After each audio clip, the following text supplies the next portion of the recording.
This episode of The Hard Life has been brought to you by Spartan Stew, as Stew aims to complete the Spartan Race trifecta to raise money for the Royal Martin Cancer Charity.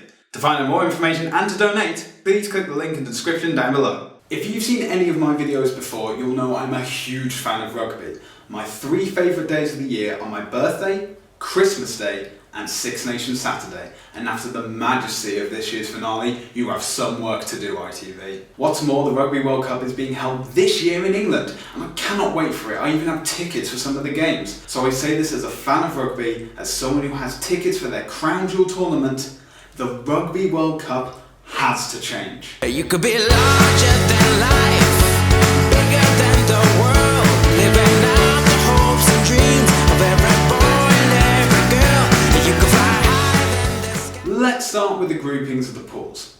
The current allocation of the Rugby World Cup are done 3 years prior to the tournament, and as smaller nations begin to improve, it means we're going to be seeing more pools of death in the future. The issue is not the power of opponents, but the time decision. 3 years for a tournament held every 4. In 2012, when the rankings were made for the current groupings, Wales were 9th in the world. At the same time in 2013, they were 6th, in 2014, 6th again. And at the time of this recording, they are 5th. They have never been at 9 since the end of 2012. This hasn't been a fair reflection of the team. In the same vein, Samoa was 7th at the end of 2012. They now sit 12th, having not reached that level since October 2013. There is still ample time for matches to be allocated and made 2 years prior to a World Cup. If you get a great clash, such as the host versus the All Blacks, then more power to you. You can otherwise get great, evenly matched teams facing one another and elevating the game further. 3 years prior is not a fair assessment of any team, barring the All Blacks. Now, let's look at time between fixtures. England as hosts get the best draw. They play the opening Friday fixture and every subsequent Saturday. But as you look at the playing schedule, you begin to recognise that the Tier 1 nations of the Rugby Championship and the Six Nations have a distinct advantage, with England, Ireland and Italy having at least 6 days rest between each fixture. And in a physical game like rugby, these days are vital. Going into this World Cup, there is no nation that has it harder than Canada. They face Ireland on the 19th and face Italy a week later, before facing France and Romania with only 4 days rest between them. That means they will play 3 games over 11 days, which is insane when you consider that regular test series will have 3 games over 21 days. Add on top of that the 48-hour injury rule. That means if a player is injured to the point where they can no longer play, a replacement has to be flown in.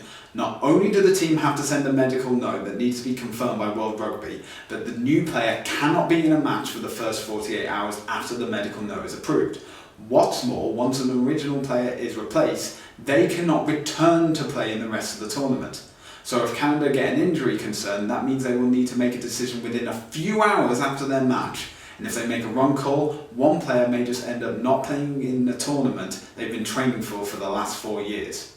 And if you're not angry enough with this situation, let me inform you of the following. After the opening fixture on Friday the 18th, there will be 4 fixtures on Saturday the 19th and 3 on Sunday the 20th, which is fine. But on Monday the 21st and Tuesday the 22nd, there will be no games. In fact, there will be no games on any Monday of the World Cup. And some midweek games will begin at 4:45 PM, which is staggering considering that most football matches would take place at either 6 or 8 and would have their audience guaranteed.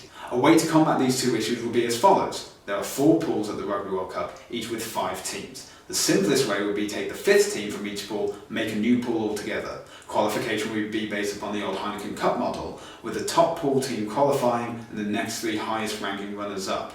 However, if World Rugby want to be recognised as a world player, they will expand each pool to 6 teams, extend the tournament by a week, and have regulated games for each pool, meaning that will be a minimum of 5 days between teams playing each other for all nations.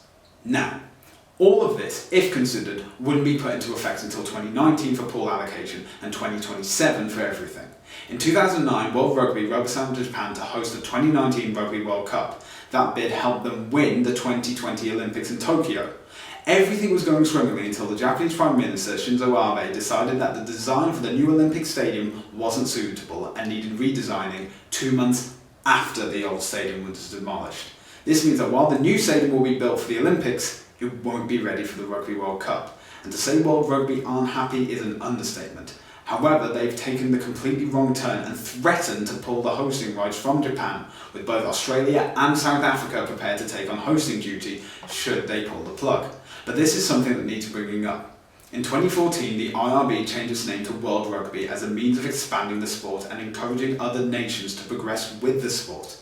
At the time, CEO Brett Gospeler said, "In an increasingly competitive global entertainment and sporting marketplace, rugby must continue to appeal to those who know and love the sport and its heritage, while attracting, engaging and inspiring those who have no connection with the sport across multiple cultures and languages around the world. We want everyone to feel connected with the sport and rugby's ongoing success story. If World Rugby pull a bid from Japan, they are undoing everything they set out to do in their rebrand. Australia and South Africa both are completely suitable places to host any major sporting tournament, but they are part of the Tier 1 bloc that have had a stronghold on the game. Australia, New Zealand, England and Wales have all hosted the tournament twice. In 2015, there will have been 8 Rugby World Cups, and the city of Cardiff will have hosted games in half of them. If the sport is to grow, its showcase feats must not take place in either England, Scotland, France, Wales, New Zealand, South Africa, Australia. For rugby to be recognised as a world sport, it must be allowed to be played in the rest of the world. So I say this as a plea to World Rugby, to the unions of nations and to fans of the sport. For the future of rugby, please update the Rugby World Cup. For now, however, there's only one thing left to do. Sit back, relax and enjoy the showcase symphony of rugby. Can you guess which team I'm backing? So until next time, adios amigos.